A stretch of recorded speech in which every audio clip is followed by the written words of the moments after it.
Televisa presenta.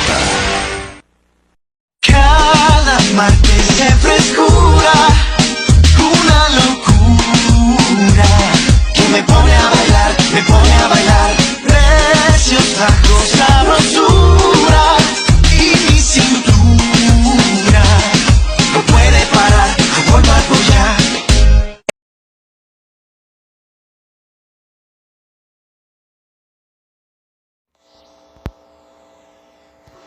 Para empezar, ¿qué será un agente moralizador? ¿Ustedes sabrán qué es un agente moralizador? ¿Acaso será un hombre de traje peleando contra el mal? Oye, eso suena genial. Bueno, esto se me ocurre al escuchar la palabra agente moralizador. No sé si a ustedes les pase lo mismo al escuchar la palabra agente moralizador. Bueno, ya en verdad, ¿qué será un agente moralizador? Pues para responderles yo esta pregunta, primero les diré unos conceptos para que les ayude a que sea más entendible el tema. Pues para empezar, ¿qué es la moral?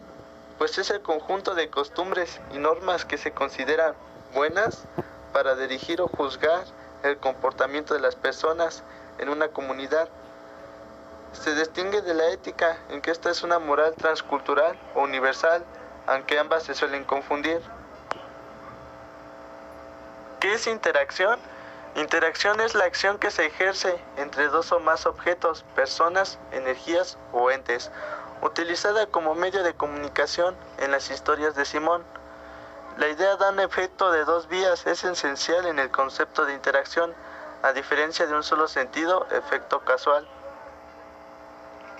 ¿Qué es un individuo en el ámbito social? En el ámbito de la sociología, la idea de sujeto social se emplea sobre todo con referencia al individuo que, consiste de su realidad, se agrupa con otras personas que tienen intereses y problemas similares y comienza a actuar en grupo para lograr así mejorar su posición. Ahora, ¿qué son las instituciones? Son tanto las principales agrupaciones que vertebran la vida social como cualquier otra organización, corporación, pública o privada, creada para desempeñar determinada labor económica, política, social, educativa, cultural, científica, etc. Habiéndoles dicho esto, ahora sí puedo empezar a decirles qué es un agente moralizador.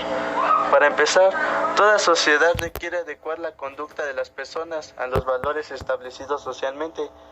Para ello, ha constituido a través de la historia una serie de instituciones que permiten llevar a cabo este proceso. Se encargan de lograr la interacción de la moral en cada uno de los individuos. A este proceso se le llama moralización. Los agentes moralizadores estipulan la actuación del individuo. También construyen los valores y las virtudes que juegan un papel predominante en lo individual y lo colectivo. Esto no quiere decir que siempre han prevalecido las mismas normas sociales, pues se han transformado a lo largo del tiempo. Por ejemplo, el concepto de compasión era muy diferente al que conocemos hoy en día, ya que se entendía como un principio de caridad cristiana. Actualmente, sin embargo, nos enfrentamos a la carencia de la misma. Las instituciones como producto humano siempre están engendrando bondades o contradicciones que tienen que ver con la moral plasmada en acciones concretas y específicas de los individuos. No basta aprender o conocer los valores morales, es necesario realizarlos, asimilarlos para ponerlos en práctica. Los medios con que cuenta el individuo para llevar el efecto de moralización reciben el nombre de bienes morales o agentes moralizadores y pueden ser los siguientes: el Estado, la familia, la escuela, la iglesia, las instituciones sociales y económicas. De mi parte sería todo. A continuación, mi compañero Eric.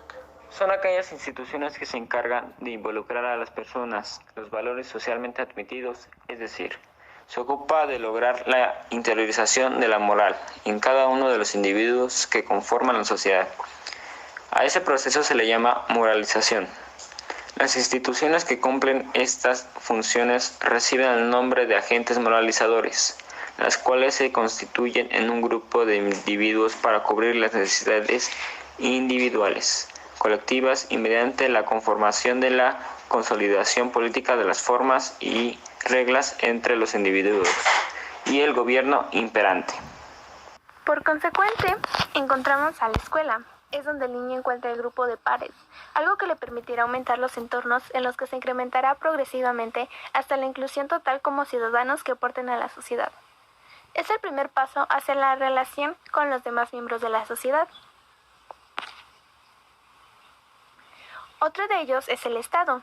Este representa el poder por excelencia, radica en el poder político de una nación. Estos son necesarios para regular los derechos y las obligaciones de los ciudadanos. El Estado debe promover el bien de la comunidad, la buena convivencia, justamente ordenada en beneficio de los hombres. El fin es propuesto por el derecho natural. Es el derecho que naturalmente tiene el Estado y al que se ha de dar acogimiento para no incurrir a las desviaciones injustas. Los agentes moralizadores se dividen por sus tipos. Uno de ellos es la familia. Este es el primer núcleo de moralización del individuo. En ella aprendemos desde que nacemos conductas a seguir socialmente. En ella se da la relación humana más directa. Además, es la más íntima de las instituciones.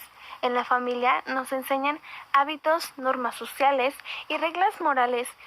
Con ellos sabemos cómo comportarnos en los diferentes ámbitos de la sociedad. Otro aporte o elemento dentro de la sociedad son los medios de comunicación.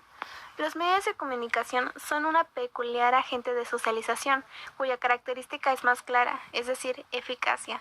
Se utiliza para cubrir ocios o llenar información y no tanto para aprender. Constituyen una herramienta persuasiva que nos permite mantenernos en continua comunicación con distintos sucesos a escala internacional. Estos se encuentran desempeñando un papel importante de promoción cultural y de información. Es una institución que produce una realidad pública. Los medios no solo transmiten información de la realidad, sino que también plasman la realidad del contexto social político. Pueden servir para la difusión de una cultura superficial, los ocios y los falsos ídolos y falsas doctrinas. Los medios reflejan los cambios que les van ocurriendo a la sociedad en un momento dado. Y por último, tenemos a la religión. Esta institución se basa más que nada en la fe. Su aporte es la reglamentación espiritual de los individuos que da a la construcción de una visión que le permita entender el sentido de la existencia, el orden y la jerarquización y las tradiciones o convenciones. La religión nos enseña a los hombres no solo de derecho, también la obligación de enseñar los principios que debe regir la vida en la sociedad. Los hombres aspiran a vivir felices. Este deseo natural de felicidad está reconocido por la religión y se cree que esto solo sacía totalmente este deseo de felicidad. Hola, buenas tardes. Yo les voy a hablar sobre las ventajas de los agentes moralizadores. La primera es la educación y en este es donde realmente pues el hombre va a encontrar a un grupo donde se pueda desenvolver y esto incrementará progresivamente hasta la inclusión total como ciudadanos que aportan a la sociedad. Otra gran ventaja es los hábitos y pues ya sabemos que el hábito es el resultado de una acción que repites frecuentemente de una forma inconsciente. La ventaja de un hábito es que se automatiza de tal forma que sin pensar se ejecuta. Un hábito, sea bueno o malo, se forma por la repetición constante sobre el tiempo. Y la última y la más importante es la virtud. La virtud es una disposición de la persona para obrar de acuerdo con determinados proyectos ideales como el bien, la verdad, la justicia y la belleza. La virtud se opone al vicio y tiene una gran importancia para la vida ética. Las virtudes son el patrimonio moral del hombre, pues ellas les ayudan a comportarse bien en toda circunstancia, es decir, hacer lo bueno en el sentido más verdadero y completo. Ningún hombre nace bueno o malo, como nadie nace médico o artesano, pero de la naturaleza recibe la capacidad para llegar a serlo. Y el deber de ser virtuosos, es decir, buenos en el sentido auténtico, debe ser un empeño de todos porque todos buscan mejorar. No existe otra posibilidad, o se hace uno mejor o se hace uno peor. Esto significa o que se adquieren las virtudes o nos abandonamos a los vicios. Otra es la veracidad. Esta es la actitud firme por la que alguien dice la verdad y según esto por ella decimos que uno es veraz. Tal veracidad es necesariamente una actitud volitiva firme y permanente, y el mismo hecho de decir la verdad es un acto bueno. La veracidad hace bueno a quien la tiene y también hace buenas sus obras. Yo les hablaré sobre las desventajas. Las desventajas aparecen cuando al esperar que la gente actúe como agentes morales, los hacemos responsables del daño que pueden causarnos en nuestro crecimiento como personas. Esto nos hace más vulnerables a tener problemas con la familia, la religión o la sociedad. Por ejemplo, un problema muy cotidiano es tener problemas con la familia por la religión, pues las creencias siempre van a estar en la casa y puede afectar a nuestras decisiones. Un ejemplo de problema con la familia por la religión es como cuando tú quieres ir a vivir con tu pareja fuera del matrimonio. Eso para la familia y la iglesia está mal, y esto te detiene a hacer esa acción. O otro ejemplo podría ser cuando tú te tatúas. Para algunas personas está bien y para algunas personas está mal. Por ejemplo, una vez yo vi en TikTok un padre que hablaba que los tatuajes eran como decorar tu templo, mientras si tú le preguntas a otro padre de cualquier otro lado te va a decir que eso está mal. Pero aquí eso no es lo importante. Aquí lo importante es hacer énfasis y empoderar en conductas humanas propositivas mediante la adquisición de valores morales para evitar caer en esos problemas con la familia o la sociedad. Pero ¿cómo nosotros podríamos hacer énfasis y empoderar nuestras conductas? Pues la afirmación y práctica de valores son indispensables en toda agrupación humana. Para la convivencia pacífica, nacemos y no llegamos como personas experimentadas, y mucho menos con sus propias ideas de moral y ética, sino que a lo largo de nuestra vida nosotros los vamos formando. El comportamiento de cada persona puede ser saludable o no. Lo indispensable para que lo sea es que siempre sea correcto y que para este propósito se fundamenten en valores morales adquiridos. La formación de los hábitos de todos nosotros como personas influye en nuestras decisiones futuras. Algunos factores actúan como contra nosotros. Cuando tomamos decisiones nosotros podemos pensar que esto está bien, pero en realidad está mal. Algunas de nuestras decisiones requieren mayor madurez y una moral y ética más experimentada. Esto los vamos formando nosotros cuando vamos experimentando cosas nuevas en nuestra vida. Nosotros como agentes moralizadores tenemos algunas conductas como el respeto, los valores. A lo largo de nuestra vida vivimos la lealtad, la justicia, la solidaridad y la empatía, etc. Pero siempre vamos a tener en cuenta los valores que nos enseñó la familia al tomar decisiones. Porque la familia se convierte en el punto central donde se forjan hombres y mujeres. La familia tiene un papel muy importante en la construcción de nuestros valores y para que tengamos actitudes morales saludables. A continuación, mi compañero Brando. Agentes moralizadores. Funciones. La ética estudia el carácter moral de cada una de estas sociedades y analiza los derechos y obligaciones a que están sujetas. Por ejemplo, la fidelidad y el respeto mutuo en el caso de la sociedad conyugal, el amarse, respetarse y ayudarse en lo que toca a la sociedad paterno-filial, y en cuanto a la sociedad fraternal, uno de los deberes morales es el de amarse y auxiliarse mutuamente. Estos tres niveles permiten al individuo poner en práctica los valores y deberes morales de vital importancia, como son la fidelidad, la ayuda mutua, el deber de educar, entre otros. La familia, con su poderoso influjo, representa el primer momento decisivo en la moralización del individuo, de tal manera que los valores infundidos dentro del seno familiar son difícilmente borrables. Históricamente, la familia presenta dos formas fundamentales. El matriarcado es el sistema social en el que predomina el reconocimiento y la influencia de la mujer. Aquel protector y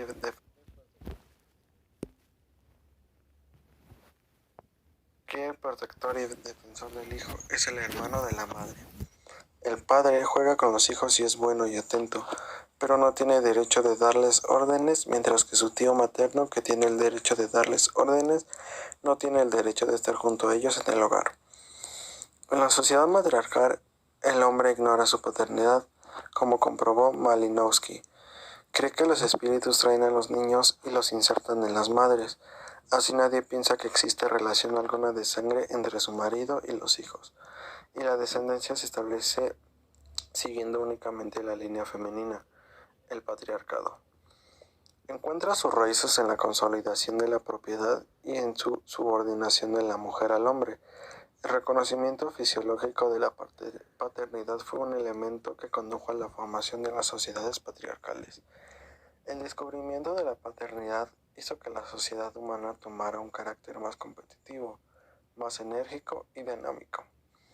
En su obra Matrimonio y Moral, Bertrand Russell señala que en las sociedades patriarcales surge el vicio de los celos, el afán de una descendencia legítima, pues un hijo legítimo es una continuación del ego del padre y su afecto por el hijo es una forma de egoísmo. Por otro lado, el descubrimiento de la paternidad condujo a la sujeción como único medio de asegurar su virtud.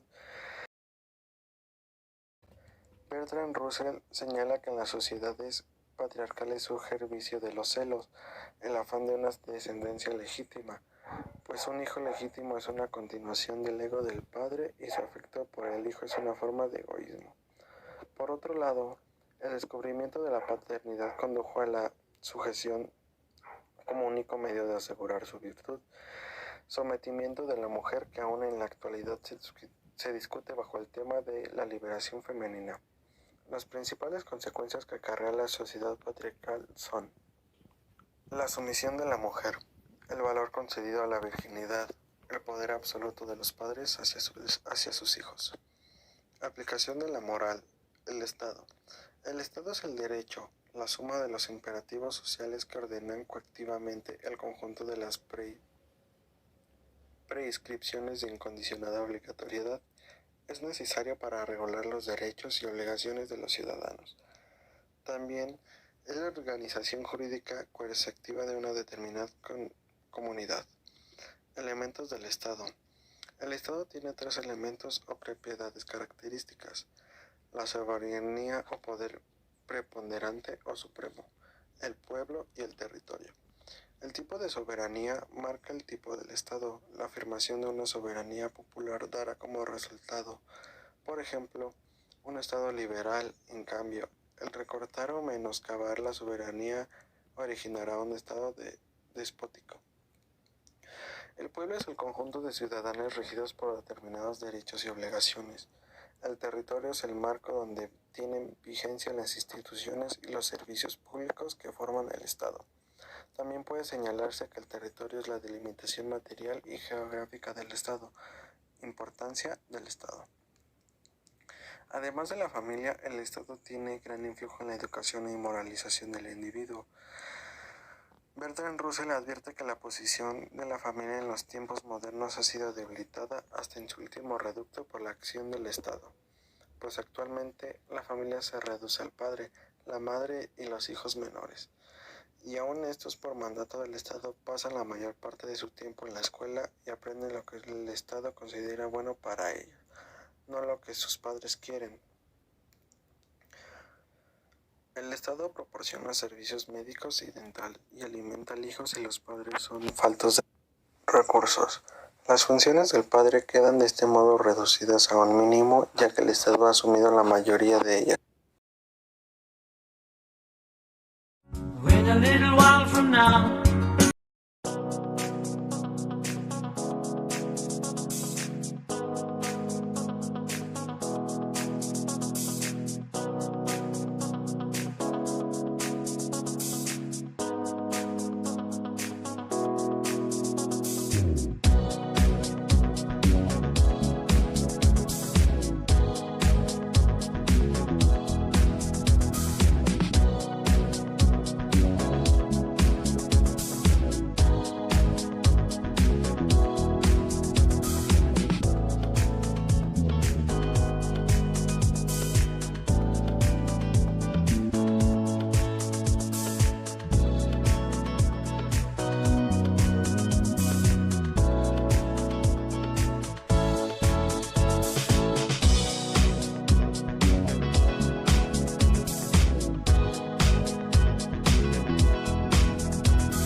Detected using Powtoon.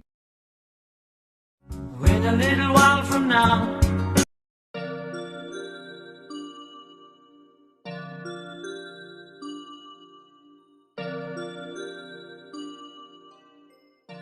¿Qué es la desigualdad social? La desigualdad social se refiere al beneficio de un grupo de personas por sobre otras razones económicas, políticas, religiosas, étnicas y de género. Pero, ¿a qué se debe este fenómeno y qué consecuencias ha traído en el mundo? En este artículo hablaremos de esos puntos. El principal motivo es la corrupción de los gobiernos. El desvío y malversación de fondos públicos reduce el impacto social de los escasos recursos destinados a las inversiones en los grupos menos favorecidos en la sociedad. Además, el Estado no cuenta con la capacidad institucional necesaria para corregir las desigualdades sociales. Otra causa es el crecimiento demográfico. El aumento de la población es otra de las causas de desigualdad. Por un lado, mientras más nacimientos se produzcan en zonas vulnerables, seguramente aumentará la cantidad de personas en situación de pobreza. Lamentablemente, la historia ha demostrado que los patrones en las zonas de pobreza tienden a repetirse. El desempleo. El desempleo afecta principalmente a la juventud, que enfrenta grandes dificultades para su acceso al mercado de trabajo. La falta de empleos productivos hace que un importante segmento de la población se dedique a actividades informales de baja remuneración. También la llegada de inmigrantes afecta. Aunque generalmente se migra a países con más capacidades económicas, lo cierto es que los recursos no son ilimitados y no alcanzan para los propios y para los nuevos, y obviamente los gobiernos prefieren repartirlos entre sus propios habitantes. Ahora pasaremos a las consecuencias.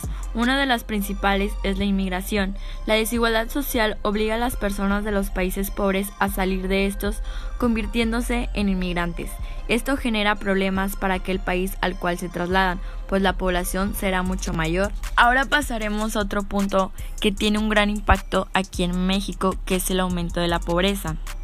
Mientras mayor sea la desigualdad, sin importar del tipo que sea, mayor será la pobreza en el país, pues unos seguirán siendo beneficiados antes que otros. Y por último, pasaremos a problemas sociales. La desigualdad trae consigo manifestaciones, protestas y conflictos generados por las personas afectadas y diversos movimientos para alcanzar el reconocimiento de sus derechos humanos básicos. La solución para la desigualdad sería ayudar a que las personas tomen más oportunidades, es decir, motivarlos y educarlos para tomar las decisiones correctas en su vida.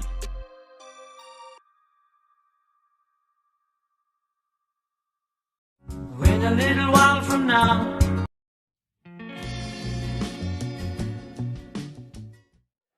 Una creencia religiosa actúa en una persona como una especie de burbuja.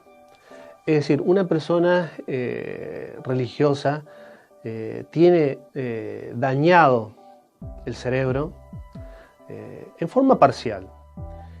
Tal vez pueda parecer muy agresivo lo que estoy diciendo, pero yo no intento ofender a nadie, simplemente trato de expresarme de la manera más directa y sencilla posible. Pienso que la religión daña la mente, el cerebro de una persona de alguna u otra manera. En algunos un poco más, en otros un poco menos, pero hay un daño. Es decir, la persona tiene alguna parte que no se conecta con la realidad. Y esto lo vemos en personas, por ejemplo, que son muy inteligentes, que aparentemente llevan una vida, o es más, llevan una vida normal, inclusive gente que es profesional, que tiene títulos universitarios, personas cultas, ¿no? Pero que tienen una creencia religiosa. Por eso, por ejemplo, a una persona que tiene un cierto grado de nivel intelectual, una persona culta pero creyente, le va a ser muy difícil atar ciertos cabos, ¿no? Le doy un ejemplo muy práctico para ilustrar lo que quiero decir. Tomemos a un profesor de historia o geografía, ¿no? Y preguntémosle, por ejemplo, en qué año aproximadamente se construyeron las pirámides de Egipto. Entonces el profesor de historia nos va a contar con lujos de detalles el año aproximado de la construcción de las pirámides de Egipto y las cosas que sucedieron en torno a esa fecha. Pero ahora, si esta persona, este profesor de historia es cristiano, y traemos la Biblia y le decimos y le preguntamos en qué momento ocurrió el diluvio universal, nos va a decir que históricamente, y que además está en la Biblia, en la cronología bíblica, nos va a decir que ocurrió en tal fecha o aproximadamente en tal año, ¿no? Estamos hablando en el 2400 a.C. Pero cuando le decimos a este profesor de historia que, o sea, le recordamos lo que él había dicho, que las pirámides se construyeron más o menos en el 2400 a.C., entonces le decimos, pero profesor, se construyeron las pirámides en el 2400 a.C. y el diluvio ocurrió en el 2400 a.C. ¿Cómo puede ser esto? Y el profesor de historia no va a ver esta incoherencia. Hagan la prueba y se van a dar cuenta que no lo ven, ¿no? Porque hay un daño en la mente que no le permite ver las incoherencias bíblicas. Podrá responder cualquier cosa, pero nunca le va a decir la Biblia está equivocada, porque ese es el daño que produce la religión. Y si alguien dice, no, el diluvio no coincidía con las pirámides, bueno, tomen cualquier otro ejemplo, cualquier otro hecho histórico que haya ocurrido más o menos en ese año y se darán cuenta que es incompatible. O sea, no pudo haber ocurrido el diluvio universal si estaba ocurriendo otro evento histórico en el mundo. No les gusta la pirámide, bueno, tomen otro evento. Vayan a los libros de historia de la cronología mundial y elijan el evento que más les guste, ¿no? Y se van a dar cuenta que es incompatible. O sea, una persona, un profesor de historia, una persona intelectual, les va a dar con lujo de detalles todo lo que pasó en las pirámides de Egipto, por ejemplo, y todo lo que pasó con el diluvio universal, pero no va a poder confrontar estos dos hechos y no va a poder darse cuenta que esto es una incoherencia, ¿no? Este es el daño que producen las religiones, ¿no? Y lo mismo podríamos decir con la creación del mundo. La creación del mundo, según la Biblia, se produjo en el año 4000 a.C., lo dice la misma cronología bíblica. Y si van a hablar con algún paleontólogo, con algún geólogo cristiano, tampoco va a poder darse cuenta que en el periodo en ese año de la supuesta creación bíblica estaba el periodo paleolítico, neolítico, mesolítico, y había otros periodos anteriores a la creación a la supuesta creación del hombre, la supuesta creación del hombre bíblica. Es decir, no van a poder confrontar estos dos hechos y no van a poder decir aquí hay una contradicción. Porque la religión produce esto, ¿no? Produce este cortocircuito en la mente de las personas que no logran ver la incoherencia. Podrán dar vueltas por todos lados, pero no logran ver, ¿no? Entonces, este es un problema realmente importante a nivel mental. Hagan la prueba y se van a dar cuenta que, digamos, cuando digo hagan la prueba no estoy diciendo que vayan a molestar a nadie, simplemente si tienen la oportunidad de verificar lo que les estoy diciendo, se van a dar cuenta que es así, ¿no? Mi intención no es incitar a nadie que vaya a discutir con nadie, ¿no? Simplemente estoy dando mi opinión y estoy ilustrando. Pero yo mismo lo he verificado con personas cristianas muy inteligentes, lo que les estoy diciendo, y es así, no logran atar cabos. La religión es como, digamos, como produce un cortocircuito, y una persona puede ser un excelente matemático, un excelente profesor de historia, pero hay ciertas cosas que no logra ver. Lamentablemente es así. Esta es una de las consecuencias de las creencias religiosas. Saludos.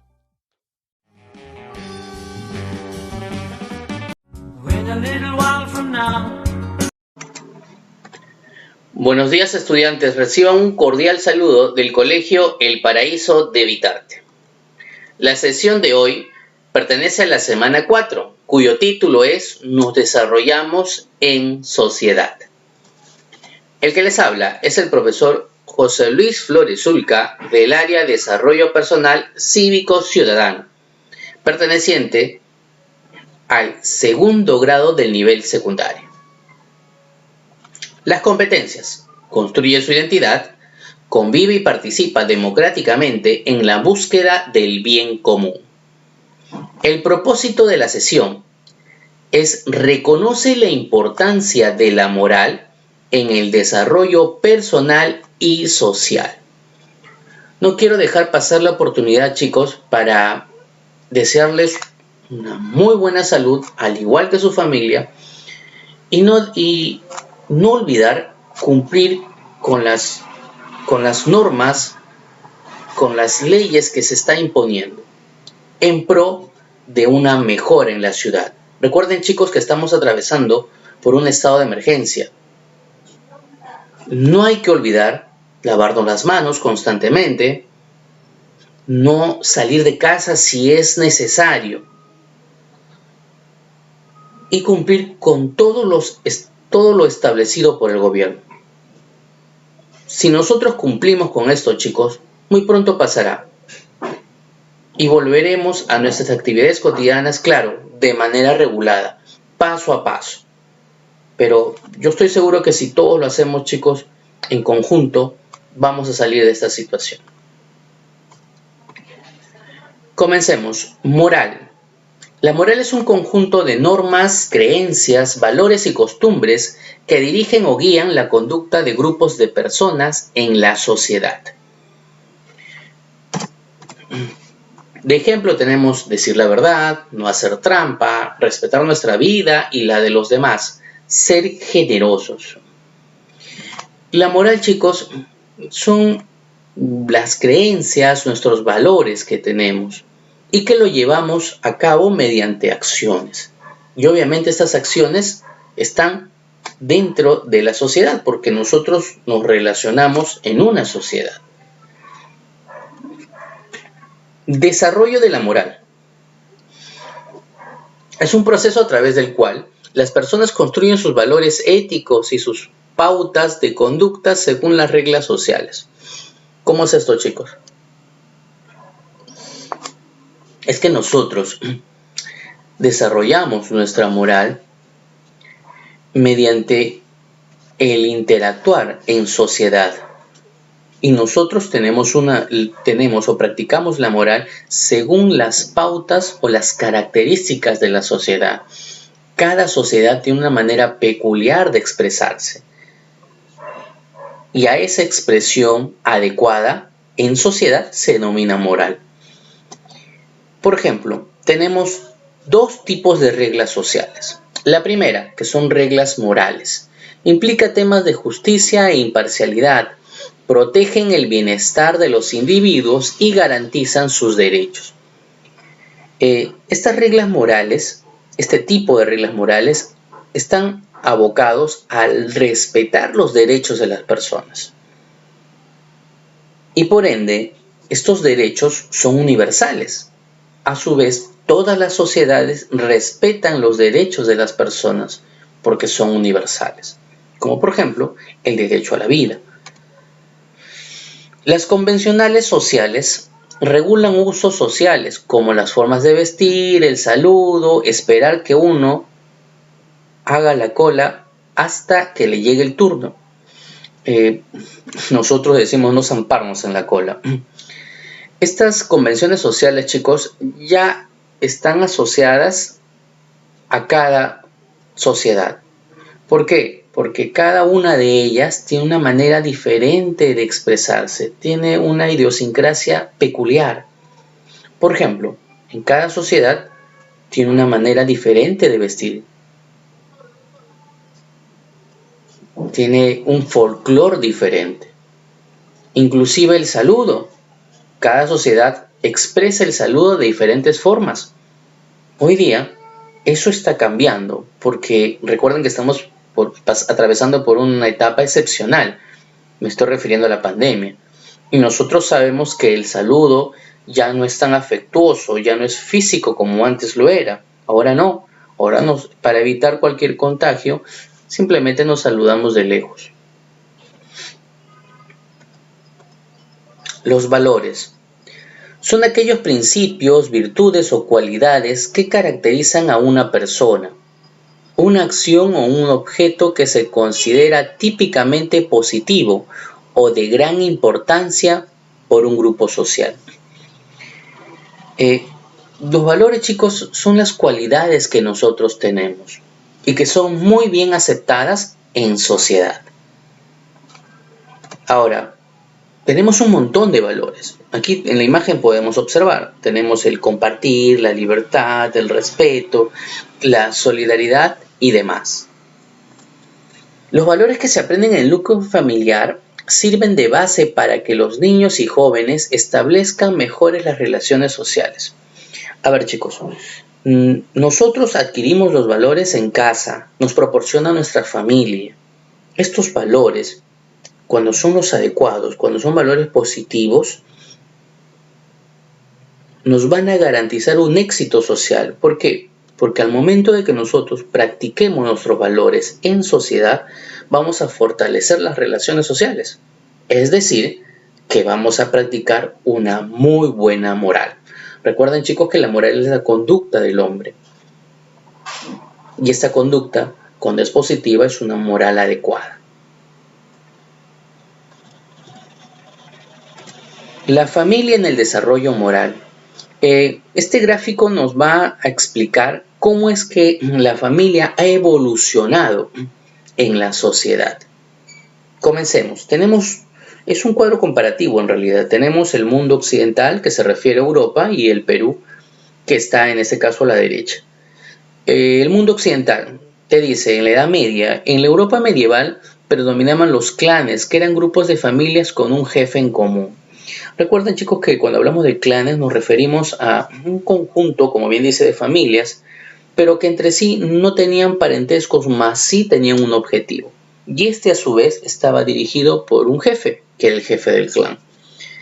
En el Perú, la base de la sociedad era el ayo, que el ayo era lo que hoy vendría a ser las familias. Era un conjunto de familias que estaban dirigidas por un patriarca, por un jefe que conocía a todas esas familias y que era respetado, que generalmente tenía mucho parentesco con las otras familias. A esta persona se le denominaba el jefe del ayo. En la Edad Moderna, dice, surge la familia extensa, compuesta no solo por parientes inmediatos, sino también por abuelos, tíos, primos y otros familiares. Aquí notamos que los clanes van evolucionando y dan paso a las familias extensas. ¿Cuál es la diferencia? Es que en estas familias extensas existe el parentesco, existe una relación entre las familias, ya sea consanguíneo o quizás político, pero hay una relación. Por eso te plantea abuelos, tíos, primos y otros familiares.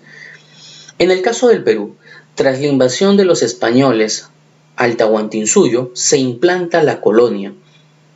Con esto se llega a implantar las costumbres, el sistema político de los españoles. Y por ende llega al Perú el matrimonio católico, que era el vínculo de inicio a la familia. El matrimonio era el punto de partida para iniciar la familia. En Europa, en el siglo XIX a XX, dice, la estructura familiar cambió hacia la familia nuclear. Cuando hablamos de familia nuclear nos estamos refiriendo a papá, mamá e hijo. Y este cambio va de la mano con la industrialización y el crecimiento de las ciudades. Provocó cambios de hábitos y tradiciones familiares. Chicos, aquí se está refiriendo a la aparición de la industrialización, es decir, la primera revolución industrial.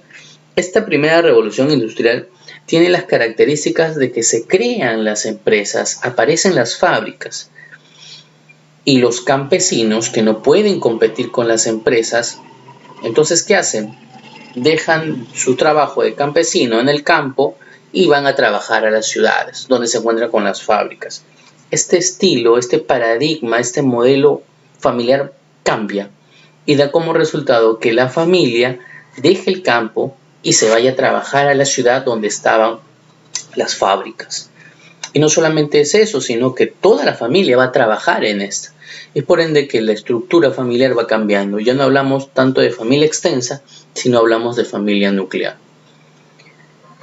En el Perú se extendió el modelo de familia nuclear, aunque bajo un modelo patriarcal que sometía a la mujer a labores exclusivamente domésticas.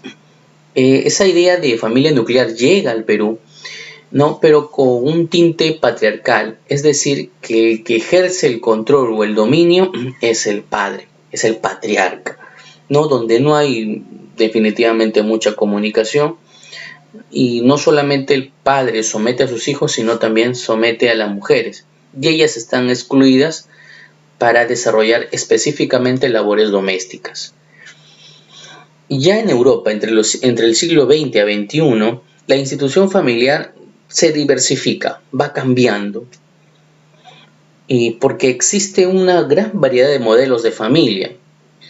Y esto sumado a que las mujeres se empoderan, adquieren mayores poderes. ¿En qué sentido? En que ellas ya no solamente cumplen las funciones domésticas, sino que ellas también desarrollan una carrera profesional, trabajan y de esa manera ellas aportan en la familia. En muchos casos también ellas se hacen cargo directo de la familia. Entonces, este modelo patriarcal va cambiando definitivamente. En el Perú no va a ser la excepción, pero si bien es cierto que hay varios cambios en el Perú de formas de familia, recuerden que nuestra sociedad es más conservadora, más tradicional. Entonces nuestra sociedad siempre apunta a una familia nuclear. Pero eso no quiere decir que no exista otros tipos de familia, porque hablamos de familias monoparentales, es decir, una familia dirigida por un padre o una madre, ya no los dos, o reconstituidas, que es la unión de padres solteros que van a conformar otra familia. Conclusiones. Los agentes moralizadores estipulan la actuación del individuo, también construyen los valores y las virtudes que juegan un papel predominante en lo individual y lo colectivo. Esto no quiere decir que siempre han prevalecido las mismas normas sociales, pues se ha transformado a lo largo del tiempo. Por ejemplo, el concepto de compasión era muy diferente a la que conocemos hoy en día, ya que se entendía como un principio de caridad cristiana. Actualmente, sin embargo, nos enfrentamos a la carencia de la misma. Wait a little while from now, if I'm not feeling any less sound, I promise myself to treat myself and visit a nearby town. And climbing to the top